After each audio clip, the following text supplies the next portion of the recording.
Así que, ¿se está preguntando qué es un diseño responsivo? Bien, en el mundo de hoy, Internet es uno de los medios de comunicación más importantes.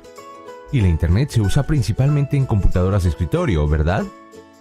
Pero espera, ¿qué hay de los dispositivos móviles, teléfonos inteligentes y tabletas? El porcentaje de uso de Internet en estos dispositivos está creciendo cada día.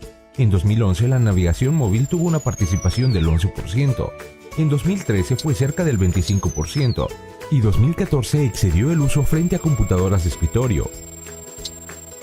Entonces, ¿qué significa todo esto? Significa que si usted no quiere perder ningún cliente potencial, necesita un sitio web de buen aspecto y que también esté optimizado para la navegación móvil. El problema de muchos sitios web actuales es la experiencia del usuario en los dispositivos móviles. ¿Cómo decirlo? Es horrible. Y eso es una misión para un diseño responsivo.